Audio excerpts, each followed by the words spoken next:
KUMNO ban KREN PHARENG SHIPARALok KANE ka JINGHIKAI kan iarap EP. Lada pio jing mentoy na kane ka video wanam glad ban share lem SHIPARALok la ne aying hasem jampi.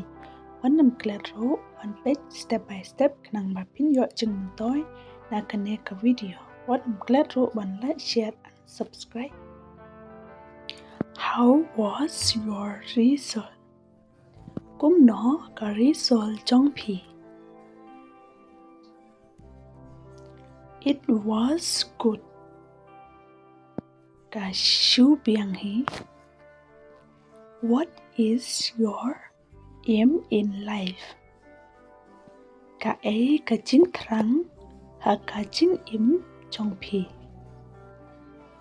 Till now, I have not decided. Hado menta ngam patrai. I want to focus on my studies. Nga kwa shwa ban pen len chimut ha ka jing pule.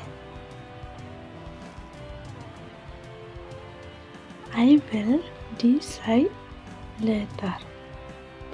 Ngan sarai hadin.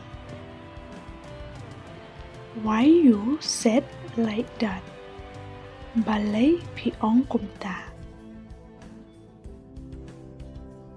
You know, in our life, every minutes, hours, our mind change.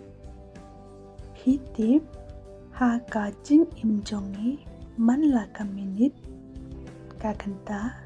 Kajing mot jing berkat jongi kala gela. So I have to study well, and let's see what I will decide. Te na hapan ule pha, but ngan sapet ka eng ngan rai. My decision won't regret later. Ka jing rai chonga kam day ban babe hadin. A wise man make his own decision.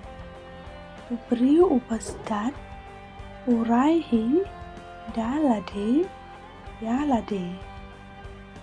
If you want to win in your life, lada phikwa ban job ha ka jing im trong pi.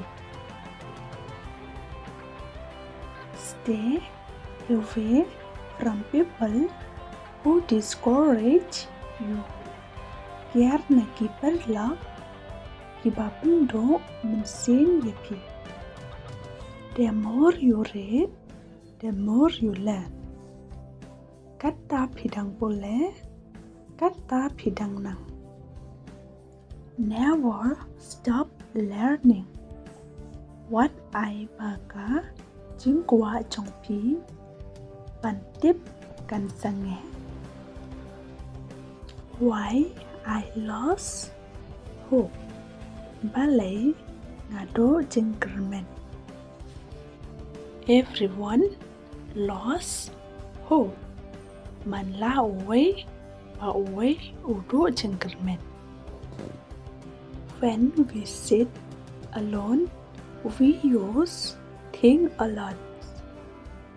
Haba ngishong marway, ngishay berkat sibon ki. One things, if you want to do this and that, family does not support you. We lost hope. Kane kawai lada pikwa panle kane katai. Kibahaying kim kershan ipi ngido jengkermen. Just do what makes you happy. Le ya ka ay kabapan kemen yapi. If you have a goal in your life, fight for it, lada pidon, katong hakajing jongpi, yale yakata.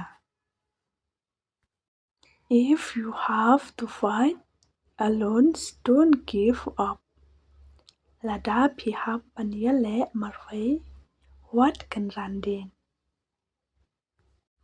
Don't let your problems will discourage you. What I bagajing kan pendo mesin yapi. Be patient and trust your journey. Yai sha but shania ya kajing ya lenti jongpi. Don't be afraid to make a mistake. What then ladapi kumle bagla. Everyone learn from their mistake. Bara nangihi ginang nakajing bagla.